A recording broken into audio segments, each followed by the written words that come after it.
C'est bon ou pas?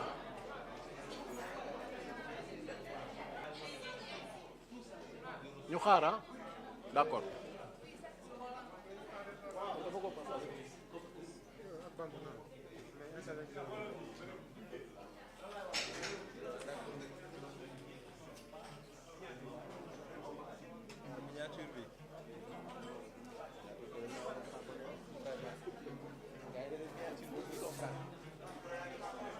Wax nga dëgg, les micros sont allumés hein. Grand, ça va? Bien.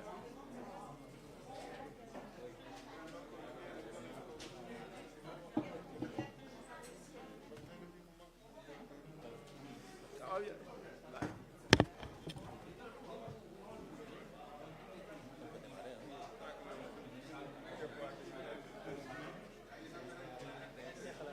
C'est bon les amis?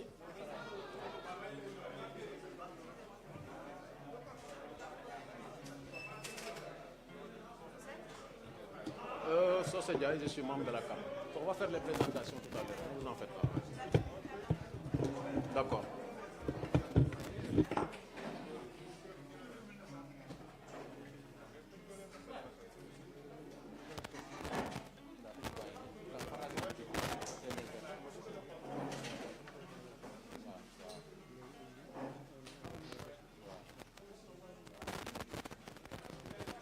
Voilà. Léegi yow.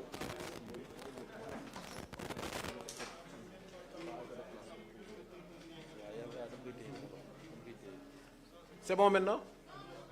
Ah, non, non.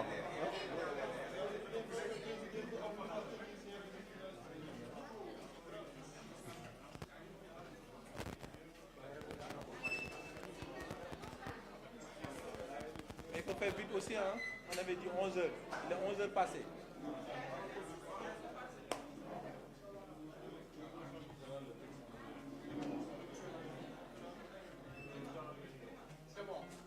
C'est bon.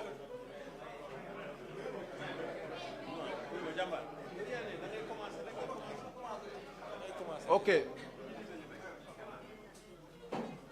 Oui, mais on veut vraiment être solidaire, hein, mais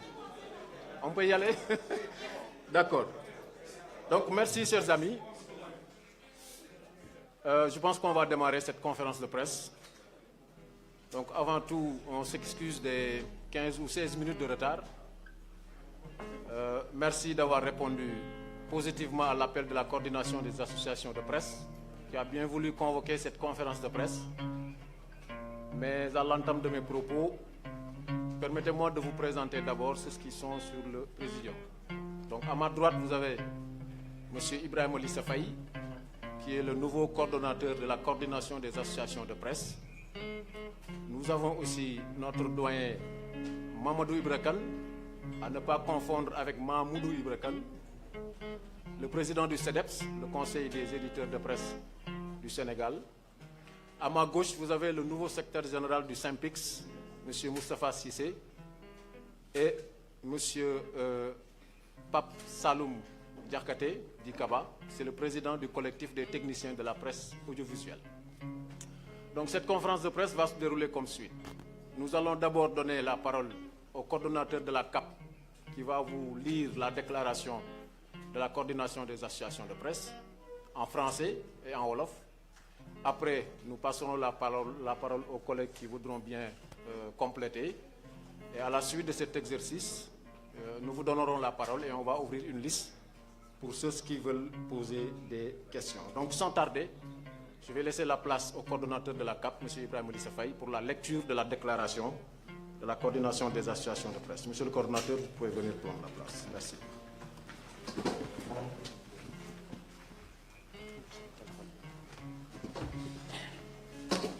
Merci, Socé Ndiaye, membre infatigable de la coordination des associations de presse, très engagé. Et donc, je m'en vais vous lire la déclaration liminaire de la coordination des associations de presse qui regroupe appelle la presse en ligne, le SYNPICS, le syndicat, le CEDEPS, le patronat, la Convention des jeunes reporters, le CTPAS, le collectif des techniciens, l'UNPJS, les photographes, et l'URAC, les radios communautaires.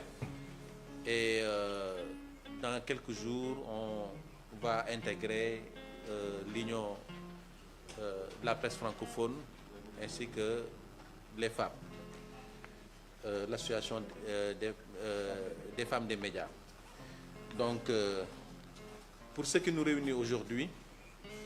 la CAP appelle le secteur à la mobilisation pour faire face aux monstres. C'est ça le titre. La coordination des associations de presse constate, pour s'en émouvoir, les assauts répétés que le secteur des médias subit depuis mai 2024 et ces agressions en série qui portent les empreintes d'un gouvernement et de ses démembrements ont atteint un seuil culminant. En effet, après une asphyxie financière de plus de 10 mois, le ministère de la Communication, des Télécommunications et du Numérique a décidé de passer à la vitesse supérieure, avec à la clé la publication de son arrêté du 22 avril 11-059, doublé d'une assignation à la direction de surveillance du territoire portant cessation immédiate d'activité des entreprises de presse déclarées non conformes au code de la presse. Le tout, Tintin, voire 300 médias, devraient être concernés par la mesure. Cette saisine des services du ministère de l'Intérieur, qui criminalise désormais et de façon illégale l'activité de presse, date de la deuxième quinzaine du mois de février. Certes, des organisations faîtières du secteur alertent et condamnent depuis lors le caractère illégal de ces fameuses mesures de régulation, mais aussi les errements, failles techniques et omissions. La Cour suprême a même été saisie relativement à l'arrêté 24-462 du 1er octobre 2024 portant création de la commission d'examen et de validation de la déclaration des entreprises de presse du Sénégal. Malheureusement, depuis lors, c'est silence radio. Aucune décision de la juridiction, aucune réaction des plus hautes autorités de l'État, des organisations sœurs ou autres institutions diplomatiques, onusiennes, africaines et autres. Bref, tout laisse à croire que tout le monde souhaite insidieusement la mort de la presse sénégalaise qui pourtant a toujours été un rempart de la démocratie, même dans les moments les plus difficiles de la vie de la nation. Procédure du ministère de la Communication, des errements et des vices de forme à gogo. Dans cette prétendue mesure de régulation enclenchée par M. le ministre Aliou Sall, les vices de forme et les violations de la loi ont fini d'hypothéquer le processus. En effet, si tant est que celui-ci est bouclé jusqu'à ce que le ministre de la Communication saisisse la DST, c'est-à-dire le processus, la DST est la division spéciale de la cybercriminalité. Pourquoi un arrêté portant publication de la liste définitive des médias conformes au code de la presse n'a pas été pris? Parce que c'est un préalable quand même. Eh bien, la réponse semble couler de source. Ce flou total, orchestré par le ministre de tutelle, a pour but d'imposer l'autocensure et de semer la panique dans toutes les rédactions. D'autant que beaucoup d'entreprises de presse qui ne font pas partie de la dernière liste des médias reconnus ne savent toujours pas sur quel pied danser. Elles ne savent pas si elles sont effectivement reconnues ou rejetées. Et d'ailleurs, la réunion que nous avons tenue tout à l'heure a prouvé cela parce que beaucoup sont aujourd'hui dans l'inquiétude, ce qui est inacceptable.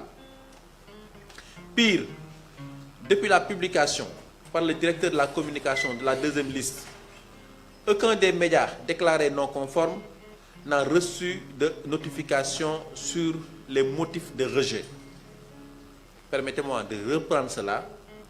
depuis la publication par le directeur de la communication de cette deuxième liste, aucun média déclaré non conforme n'a reçu de notification sur les motifs de rejet. Quand vous faites un examen, vous avez réussi, vous allez le savoir parce que la liste sera affichée ou divulguée. Si vous êtes ajourné, on va vous donner un relevé de notes et vous pourrez savoir en tout cas là où vous avez flanché. Mais là, personne ici ne peut vous dire, moi j'ai été recalé pour tel motif. Parce qu'il n'y a pas eu de notification écrite ou par mail qui parle de ça, et ce qui est inacceptable. Alors que, par élégance républicaine et conformément aux rigueurs d'une administration compétente et professionnelle, avant même la conférence de presse portant publication de la liste des médias reconnus, toutes les entreprises de presse qui s'étaient inscrites sur la plateforme devraient recevoir une notification liée à leur conformité ou non, en temps normal. Mais c'est trop attendre du ministère de la Communication qui peut être assimilé au Conseil constitutionnel ou à la défunte Cour de répression de l'enrichissement illicite parce qu'il n'offre aucune possibilité de recours ou d'appel. Pour preuve, la plateforme de déclaration des médias au Sénégal est fermée depuis février, ce qui veut dire qu'il n'est plus possible au Sénégal de créer un média, parce que la plateforme sur laquelle on est censé s'enregistrer est hermétiquement fermée sans aucune information sur sa réouverture, malgré les courriers envoyés à la tutelle. La presse sénégalaise aujourd'hui ressemble à un George Floyd. George Floyd, vous le savez tous, c'est un citoyen américain, un noir, qui a été battu à mort par des policiers et l'un avait cogné en tout cas son genou sur son cou jusqu'à ce qu'il perde la vie. Et donc aujourd'hui la presse sénégalaise c'est comme un George Floyd. La presse sénégalaise aujourd'hui est comme un George Floyd étouffé par les institutions censées la protéger. L'État censé garantir sa liberté et sa sécurité la matraque, l'empêche de respirer et l'étouffe lentement par des mesures injustifiées. Et parmi ces mesures, la circulaire du Premier ministre en mai 2024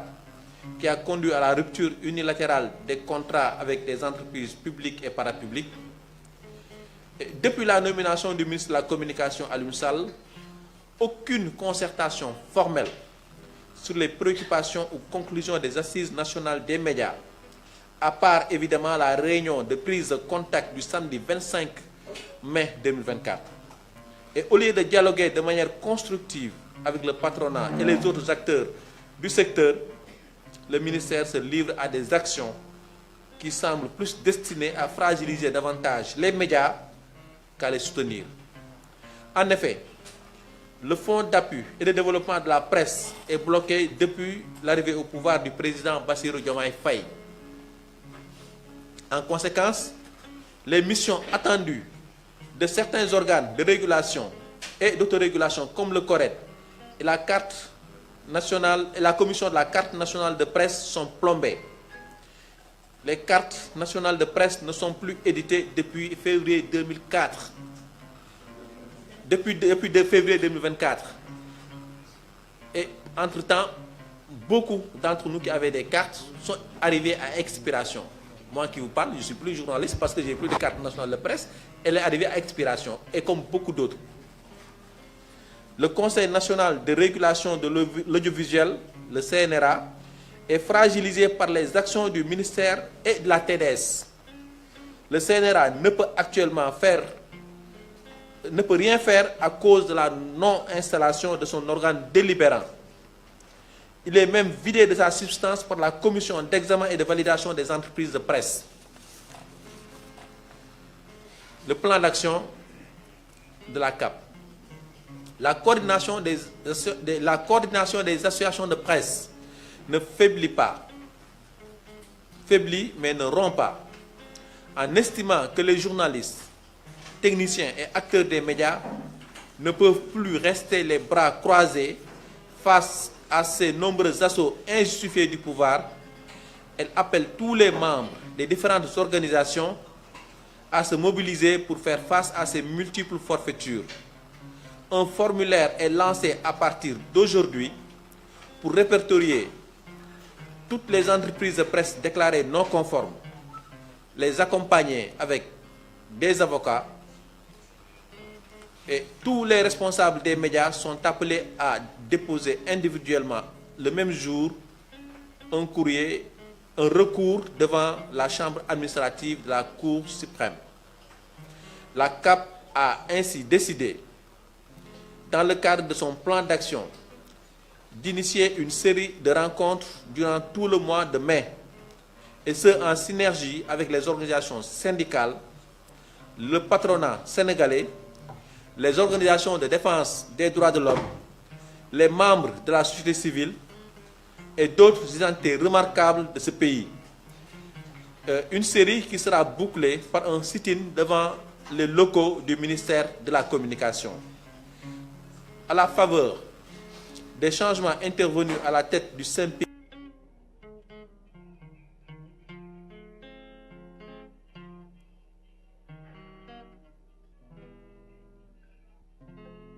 et se formaliser lors d'une assemblée générale prévue le 17 mai prochain. Merci pour votre aimable attention. Alors,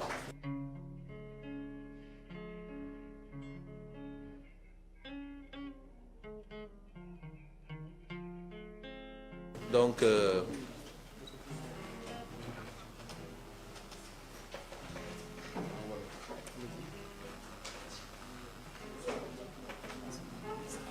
ça. Voilà. Donc, avec votre permission, je vais essayer de résumer ça en wolof. Alors, CAP dafa décider def conférence de presse bi parce que depuis ay jamono ngi nii ñuy jànkonteeg ay jafe-jafe beneen bu dem beneen ñëw mi ngi commencé woon ci wàllu li nga xam te ne mooy koomu entreprise de presse yi ak circulaire bi nga xam ne premier ministre jëloon na ko ci mois de mai bii passé ñu dagg lépp loo xam te ne contrat la bu entreprise de presse yi amoon ak entreprise publique yi ak parapublique yi et it fisc bi di DGID joxoon li nga xam te ne mooy entreprise de presse yi ATD c'est-à-dire tëj seeni compte leen poursuivre pour 40 milliards et it bu ñu ci jógee li nga xam te ne mooy ministère de la communication mu jël ay mesures yoo xamante ne au lieu mu jàppale lii di entreprise de presse yi da leen doon gën a suuxal et ci mesures yooyu mooy li nga xam te ne mooy commission d'examen et de validation des entreprises de presse mu nekk initiative boo xamante ne même bu dee dafay gën a ñoŋal presse bi li mu yàq mu ëpp li mu defar et it bu ñu sukkandikoo ci constitution bi sukkandiku ci code de la presse bi gisuñu loo xamante ni moo ko mën a may pour mu mën a taxawal commission boobu noonu pour di segg entreprise leer na et loolu lii di article 68 code de la presse moo koy wax et loolu mi ngi concerné li nga xamante ne mooy entreprise de presse écrite yi et donc il faut que nga obligation la pour nga inscrire c'est-à-dire nga enregistré au niveau du ministère pour mën a bénéficier des avantages et obligations attachés aux entreprises de presse et d'ailleurs fa am sax décret buy jëmmal loolu et décret ba jël nañ ko ba nga xamante ne maanaam moom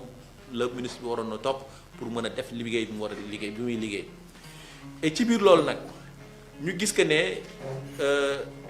lii nga xamante ne sax moo di TDS xëy na rek coupé fii ay médias parce que nee nañ fayuñu ci biir TNT bi donc muy multiplexeur boo xam te ne moom moo ko yor mu jékki-jékki faase ay médias wala mu wàññi li nga xam te ne mooy connexion bi war a mën a tax nit ñi di leen seetaan et pourtant moom kat pour mu def loolu dafa war a lëkkaloo wala mu wax ak ki nga xam te ne mooy CNRA parce que CNRA la yoon may pour lépp loo xam ne entreprise audiovisuelle la mu dagg ko wala mu avertir ko wala mu blâmer ko wala maanaam mu teg ay sanctions mu teg ay daan mais gis nañ que ne sax CNRA moomu tey jii nii mënatul def liggéeyam ndaxte organe délibérant bi nga xam te ne moo ko mën a permettre muy statuer ci jafe-jafe yi nga xam te ne nit ñi ñu ngi koy dund ak médias yi wala rëq-rëq yi médias yi def CNRA mënatu ko ndaxte li nga xam te ne président jël na comme décret pour remplacer organe délibérant bi fi nekkoon ba léegi ñooñu installé guñu leen ba léegi ñi ngi toog di xaar et leneen li nga xam te ne aussi am na ci mooy commission d'examen et de validation des entreprises de presse dafa xàppati ay prérogatives sañ-sañu CNRA daal di koy moomoo et loolu mu nekkul loo xamante ne lu ñu mën a nangu la ndaxte Sénégal ku ne xam ne ne séparation des pouvoirs du ci exécutif bi rek du ci li nga xamante ne mooy justice bi wala assemblée nationale séparation des pouvoirs mi ngi ci maanaam ci texte yëpp ci wàll yëpp dañ kaa def donc ministre bi dafa am ay sañ-sañam lii di CNRA am ay sañ-sañam lii di CORED am ay sañ-sañam ak aussi ku ci nekk ñeneen ñi ci des aussi am lu ñu war a def mais lépp tey ministère da ko jël mbubboo ko moom ko di bumi bu ñu waxee mu ne man kat état la lu ma neex laay def comme si que maanaam tey jii nii ministère bi bu ko neexee yu dëggate ñii di citoyens yi dëggate ñi nga xam ne ñoo nekk ci presse bi jàll dem yoonam dara du ko ci fekk parce que état la kon loi bi fi mu nekk nii bu dee yow état nga mënu la neex mën nga kaa def dara du la ci fekk les examens boo admissible nga jàll na am liste bu ko jëmal wala ñu yónnee la message ne la kat yow jàll nga mais ñi nga xam ne jàlluñu mais xanaa dañu la jox sa bulletin yow nga xam kat jàll nga ci bi poñ waaye luppe nga ci bële poñ nga xam la nga war a mën a dabu mais tey jii nii entreprise de presse yi ñi nga xam ci ne gisuñu woon seen bopp ci deuxième liste bi ñoom ñëpp ñi ngi ci jaaxle ñi ngi ci guddi ko bés fa tëggul ndaxte kat xamuñu naka la ñuy def xamuñu ba xam bokk nañ xamuñu ba xam bokkuñu ndaxte jotuñu notification kenn leeralu leen ne maanaam ñoom kat lii lañu war a dabu wala kat bokkatuñu te pourtant bu ñuy wax administration kese ak rigueur administrative yi ñu xam ci Sénégal administration sénégalaise ministre bi avant mam mu doon saisir ki nga xam ci ne mooy ministère de l'intérieur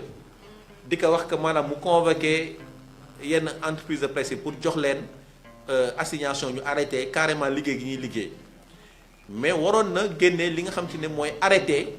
de publication de la liste définitive des médias conformes loolu obligation la mais ba jamono ji ñi ñuy wax amagul arrêté boobu noonu arrêté bi nga xam ne jot na ko génne sax daf ko génne en catimini c'est-à-dire di nëbbatu di làqatu mel ni maanaam sàcc bu ñuy dab di ko wër alors parce que arrêté texte de loi la pour mu mën ko jëmmal doxal ko il faut que ñu publier que nit ñi gis que ñu jot ci parce que dañuy naan nul n'est censé ignorer la loi mais bu dee arrêté bi da nga ko si ko mais da nga koy nëbb ki nga xam ci ne mooy DST c'est-à-dire mooy direction de surveillance du territoire moom kat bi ko nit ñi laajee yow assignation bi nga joxe fan nga ko teg ci la génne arrêté bi daan ne fii la ko teg kon arrêté boobu kon am na lu ci lëndëm parce que arrêté boobu ñuy nëbb ko noox kon du arrêté jàmm léegi nag tey jii nii arrêté boobu noonu comme génn na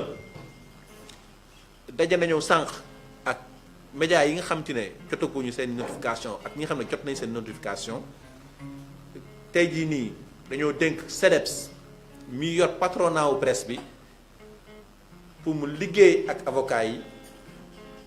pour nga xam te ne dañuy jàppale entreprise de presse yëpp ñu dem ñu saisir ki nga xam te ne mooy Cour suprême naka lañ koy defee nag dañ ko gën a ñoŋal suñu biir ñi ngi xalaat naan dañuy jël benn bés boo xam te ne ñëpp dañuy jël seen plainte entreprise bu nekk jël plainte am ñu dem ba ca conseil Cour suprême rang dem déposer ko fa génn def déclaration lu mën a nekk la comme aussi it mën nañu jël entreprise yi presse écrite presse en ligne télévision rajo communautaire daal di koy def noonu mais lu ci mënta am mooy que dinañ leen xamal ban fànn la ñuy dem saisir li nga xam ne mooy Cour suprême parce que saisir ni Cour suprême bi nag dafa am ñaari façon dafa am boo xam ne référé la pour que maanaam rapidement mu mën a prononcé wu pour que ñu xam ne carrément préjudice bi parce que maanaam presse waxtu boo toog diffuser woo wala publier woo rek lu bëri nga yàqu parce que charge fixe yi moom à la kulli da nga ko fay loolu moom lu leer naññ la da nga fay salaire da nga fay facture da nga fay loyer te it aussi bu denc ne woo ne yow doxal sa liggéey doxul da nga perte ay abonnés da nga perte ay revenus et it da nga perte lu bare bare au niveau classement donc préjudice bi dafa rëy torop mu nekk loo xam ne mënuñu ko bàyyi moo tax il faut que ñu saisir que rapidement pour mu mën a tontu en référé beneen bi ça sera dans le fond ci wàllu maanaam arrêté bi nga xam ne ministre bi def na ko ci boppam léegi nag ñun dafa am loo xam ne jaaxal nañu parce que ku jóg ngaññi presse bi mel ni que maanaam ñun ñooy def te pourtant yàlla xam na ne dañoo sax ci di ñu tooñ dañoo sax di ñu ngàdd di ñu andil ay jafe-jafe jamono ji ñuy wax ni entreprise de presse yu bëri ñii am nañu 8 mois arriéré salaire ñii am nañu 6 mois ñii am nañu 5 mois ñii am ñi ci gën a ndawle 2 mois la ñu am ñi ci gën a ndawle ñaari weer la ñu am et beneen bi ci des mooy que ne ñun li ñuy jaaxal li ñuy dund lépp amul kenn ku jóg jàppale ñu wala mu wax ne carrément kat presse bi liñ ko teg du dëgg du yoon ah président mi ngi ne ñun dañuy def pression pour ñëw gis ko bàyyi suñu ministre mais suñu ministre depuis mai 25 mai 2024 recevoir uñu et toogul ak cap pour waxtaan ak jafe-jafe secteur bi comme ni ko yeneen ni ministère di defee ak ay partenaire am suñu ministère daf ñuy snobé suñu ministère yëgul na ñi ngi lekk wala ñi ngi naan wala ñi ngi dund suñu ministère fu mu jógee di ñu métital ak di wut loo xam ne daf ñuy suuxal et tey jii ñu yaakaar ne ki nga xam ne mooy njiitum réew mi di suñu kilifa ñun ñëpp war nañu mën a déglu ñu jox ko suñu son de cloche c'est-à-dire ñu nekk kat ñun kat lii mooy suñuy jafe-jafe et ba ñu déposé li nga xam te ne mooy conclusion assises nationales yi ba léegi ministre bi woowuñu ci pour ñu waxtaan ci xool lu ñu ci war a mën a def ak lu ñu ci wartu mën a def et it ba léegi it gisewante wuñu ak premier ministre bi depuis bi nga xam te ne nguur gu bees bi toog na ba léegi et gisante wuñu ak aussi it ki di président de la république ndax loolu yoon la et gis nañ fi secteur yépp ñi ngi gisee ñi ngi am ay conseil interministériel ñi ngi dajeeg président mais presse bi moom dajewul sax ak ki nga xam te ne mooy ministre tutelle am et pourtant loolu rek la ñuy xaar ci moom toog waxtaane suñuy jafe-jafe wut ci ay saafara et ñun nag ay acteurs lañu mënuñu ko poñe nekk kat tey kat nañ la gis wala tey dañu recevoir par force moom mii di kilifa bi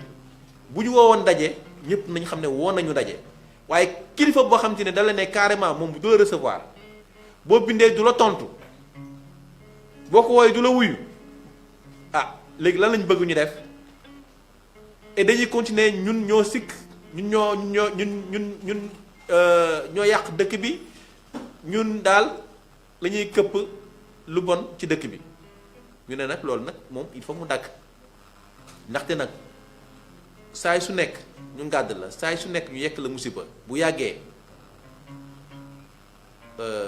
vraiment média naax saay ci réew mi et nag bu dul dara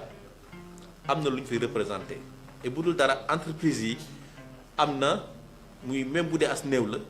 ay nit yoo xam ne ñu ngi leen di employé ñooñu seen njaboot yaakaar ci ñoom et mënatuñu toog di seetaan vraiment ñun di ñu faagaagal te duñu def dara moo tax nag ñu décidé ne dinañ def recours déjà wax naa ko léegi te it aussi dinañu def ay ndaje ci mois de mai bi yépp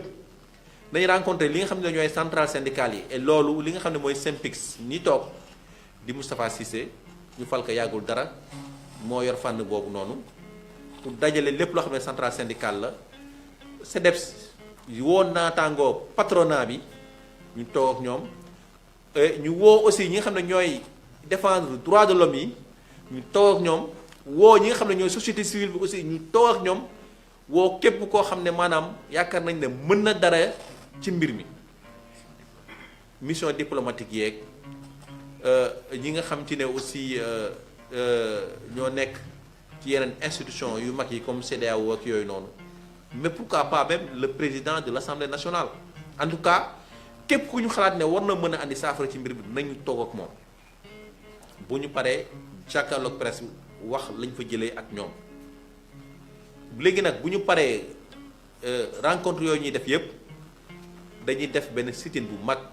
boo xam te ni ñu ngi ciy woo képp kuy taskatu xibaar képp kuy technicien képp kuy liggéey ci média ñu ngi lay ñaan nga pare sit-in boobu ñuy def devant le ministère de la communication dañ ko bëggoon a def ci 3 mai bii lañ ko bëggoon a def mais délai yi dafa gàtt ndaxte bu ñu ko doon def ni dinañu wax ñu déposer 3 jours francs parce que aussi ñun ay républicains lañu dañuy respecter loi li mu wax ba mu jeex tàkk donc comme mënuñu respecter 3 jours francs yi ak xat-xat yi communication bi war mobilisation bi war moo tax dañuy rencontre ñu war a rencontre ñëpp ba pare def sit-in boobu noonu devant le ministère de la communication et boobaa ñu ngi ñaan ñëpp ñëw teew et di ñaan aussi ñëpp jàppale ñu vraiment ci xeex bi nga xam te ne la ñuy xeex pour bañ ko faagaagal li nga xam te ne mooy presse bi voilà ay kàddu yooyu ndaw laa amu ne ma ci teg léegi nag pour jeexalee fi nga xam te ne mooy CAP parce que ab diir a ngi nii déggu leen CAP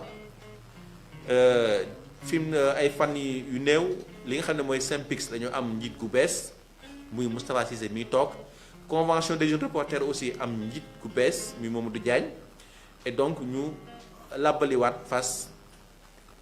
yeesalaat kuréel gi ba nga xamante ne le 17 mai dinañ dem assemblée générale pour formaliser que et dinañ ko ibbi aussi ibbil ko ñi nga xamante ne ñooy jigéen ñi nekk ci médias yi ibbil ko aussi ñi nga xamante ne ñooy l'union de la presse francophone ba nga xamante ne dañ gën a mën a xàccandoo dóorandoo ndaxte jamono ji ñu nekk nii du féewuloo moo ñu war li ñu war mooy booloo ànd xàccandoo dóorandoo waxtaan vraiment pour am ay solution suñu jafe-jafe yu ñu nekk nii jërëjëf.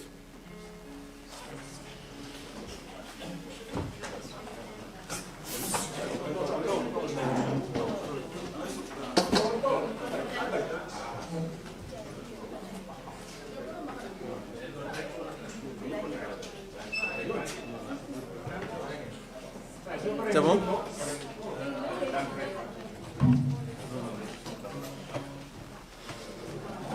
Merci beaucoup, coordonnateur Ibrahima Lissa Faye. Donc, c'est le coordonnateur de la coordination des associations de presse.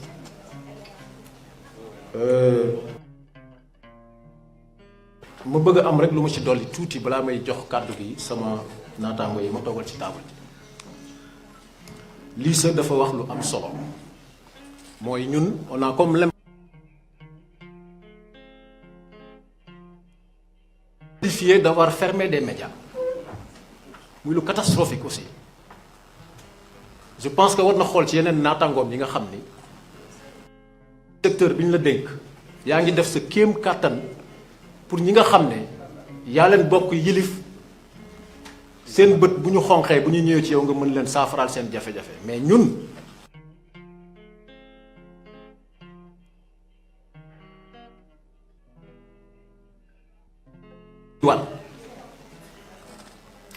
lii sa wax na ko léegi ñun nag ay légaliste lañ et il faut aussi ñu préciser benn affaire coordination des associations de presse waxul ni nekkuñu fi di entreprise de presse yi bañu ñoo respecter les dispositions du code de la presse mais ku ko ci deful dafa am lu tax et bu ñu wowoon ñun ministères yi yéen ñi nga xam ne kat jotagul leen am reconnaissance mënagu leen am convention bu ko waxoon ñu d'accord mais lu ñu mënta nangu mooy tëj organe de presse loolu ndamam moom warul nekk ci Sénégal la ñu tëjee lu toll ci 381 organes de presse ñetti téeméer ak juróom-ñett fukk ak benn ñu ne ci ayam moom Aliou Sall ci la ko Sénégal tëjee loolu du ndamam Moustapha Guirassy mooy éducation nationale est-ce que ndamam mooy école yi di tëj le ministre de la santé est-ce que ndamam mooy centre de santé ak hôpitaux yi di tëj non donc ministre bi il faut que mu ubbeeku di waxtaan ak ñi mu war a waxtaanal ñun du ñu ay va-t-en-guerre ay légaliste lañu gënuñ ñoo bëgg réew mi te lim fi fekk lépp di ko appliquer ñun ñii ñoo conclusion yi bi ñu ko tegee ci taabalam ba léegi muy les assises des médias ba tey jii yéeyu ci yàbbi ci nga ne da nga bëgg a développer un secteur problème la. li ñu koy ñaan mooy benn na ubbi waat plateforme bi nga xam ne tey ñun ñu nekk ci salle bi ñëpp képp ku ci bëgg a ubbi média suba sàmmonteeg les dispositions du code de la presse amoo foo bindoo parce que la plateforme a été fermée sans raison tey man mi bëgg a créer sama média parce que la création de média ne peut pas être souscrite dans le temps année wala par 2 ans déedéet su ma neexee suba ma créer sama média mais su ma ko créer parce que moom ministre bi moo génne arrêté ne plateforme bii ma c'est le seul endroit boo xam ni képp ko war a bindu tey pour ñu mën la reconnaître fii ngay jaar mais boo ko tëjee fan la nit ñi bindoo tey donc na ubbiwaat plateforme boobu loolu muy benn ñaareel bi mooy est-ce que tey dañu ne journalistes yi nga xam ne amuñu carte nationale de presse seen kër bu leen exercer ci métier bi ñaata journalistes ñoo fi am carte nationale de presse ñaata ñoo ko fi amul continuer di exercer métier mi leen ko aaye donc vraiment yëfu cuune daal lañ gis pour faire simple yëfu cuune dëgg lañ gis parce que amoon nañ ay piste de solution yu yaatu yu baree yoo xamante ne bu woo ñi mu war a woo waxtaan ak ñi mu war a waxtaanal mais mënoon nañ ko tegal ci table bu ko defoon ñiy bindu dinañ continuer di bindu parce que plateforme bi day continuer di exister bu ko neexee moom mu jël d'autres mesures liées au fonds de développement de la presse dañuy d'accord mais tëj organe de presse ak ce Sénégal là fi mu toll ci démocratie loolu la kenn mënut a nangu loolu nag combat la boo xamante ne aussi cap waru cee wéet benn yoon et je lance un appel à tous les médias du Sénégal toutes les entreprises de presse fii bi ñu fi tëjee ay télévision ñun ñii ñoo doon mener le combat bi ñu fi jàppee ay journalistes tëj leen du ma tudd seen tur vous les connaissez ñii ñoo demoon seeti le procureur général waxtaan ak ñoom pour ñu libérer leen ces gens-là n'ont pas le droit de nous abandonner dans ce combat-là ci lañ bokk waaye nag ku jël sa responsabilité dem tafu ci état lu état wax nga ne baax na nekk journaliste bis bu yet bi jógee di dal ci sa kaw aussi di nga xam ne lépp dëgg la kon cette solidarité là dafa war a nekk une solidarité bu am ci parce que du combat wu nit c'est pas un combat de personne combat de principe la tëj média moo dul yoon bu fekkente ne am nga d'autres pistes de solution yoo mën a exploiter mais pourquoi vouloir s'entêter ne non yéen mel ne on est dans un camp militaire tu vas mettre la presse au pas da ngay def lii wala ma tëj la Sénégal musul doxee noonu et c'est la première fois nag c'est la première fois ñu gis un ministre qui se comporte de la sorte ba Sénégal des Sénégal ba léegi bu ko Moussa Bocar Thiam defoon dañuy xeex ak moom mi mu fa remplacer donc duñ ko permettre moom aussi mu koy def kon na waxtaan na yaatal te xam ne coordination des associations de presse dañu ubbeeku tëjuwuñu mais nag boo ñu woowu li sa wax dëgg la koo xam ne boo ko wooyee du la jël boo ko bindee du la tontu boo ko laajee audience mu mel ne ku la déggut moo tax on lance un message au premier ministre Ousmane Sonko aussi on lance un message au président de la République du Sénégal qui est le président de tous les Sénégalais seen ndam ak fi réew mi toll tey ci ñoo xamante ne chômeur ci liñ fi fekk déjà 381 organes de presse nga ne da nga koy tëj ñaata nit ñoo fay liggéey ñaata père de famille nga nar a sànq seen njaboot parce que mbir mi du rek journaliste yi boo tëjee entreprise wu lii sax mais yaa ngi lor famille wu lëmm mais ces conséquences sociales là est-ce que aussi ñoom ñu ngi ciy bàyyi xel donc nañ waxtaan ñun loolu la ñu bëgg ak le ministre de tutelle et foofu laay yem yeneen yi aussi je vais laisser la parole à mes collègues ku ci am loo ciy dolli le doyen Kane le CEREPS bi mi ngi def liggéey bu am solo donc doyen on passe la parole. Merci bien, merci bien. Voilà.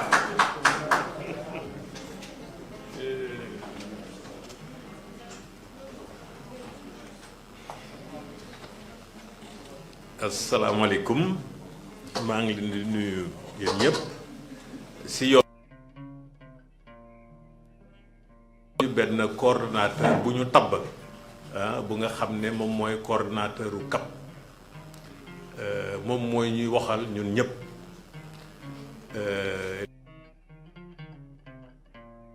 si war a yokk mooy ñun patronat de la presse ñun ñoo yor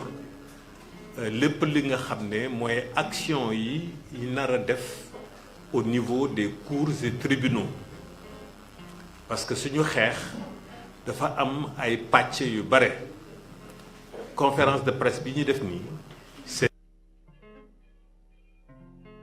pour sénégalais yi xam yan jalgati liberté de la presse la fi nguuru président Bassirou Diomaye Diakhar Faye indi parce que depuis at bu mu toogee ay problème kese la indi dans le secteur de la presse fitna la indi dans le secteur de la presse surtout problème bu gën a fondamental mooy suñu constitution li mu samp la liberté de la presse nouveau régime bi bëgg presse bi moom mu wax kan moo war a nekk presse wala kan moo mënul nekk presse ñaareel bi nouveau régime bi du ma si dellu si dans le détail mais yëg ngeen ne ay jafe-jafe yu ñu am avec le fisc au Sénégal ñu présenté ñun entreprise de presse privée yi comme ñun ay bandits fiscaux lañu te pourtant yàlla xam na ne ñun dañu daan fay ñu ngi continuer di fay suñu lempo te ba pare lempo bu nga xam ne moom la ñu wax ne la entreprise de presse privée yi amel état bi en réalité daf si am intoxication fausse information yu bare fausse information yi nga xam ne ministre de la communication si boppam dégg nga moom moo ko doon di diffuser dette fiscale aux entreprises de presse yi mu ngi toll au 31 décembre 2023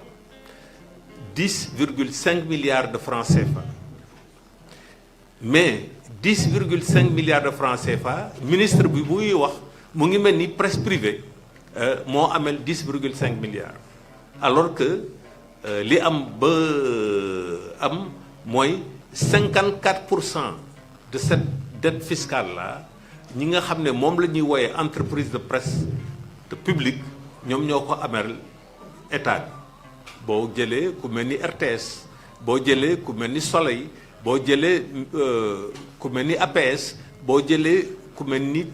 TDS SA entreprise de presse privée yi nga xam ne ñoo fi gën a bare ci Sénégal te ñoom ñoo fi ëpp doole du point de vue des médias au Sénégal ñoom su ma ko mënee waxee noonu 45% rek la ñu amel ci 10,5 milliards yooyu mais yemul foofu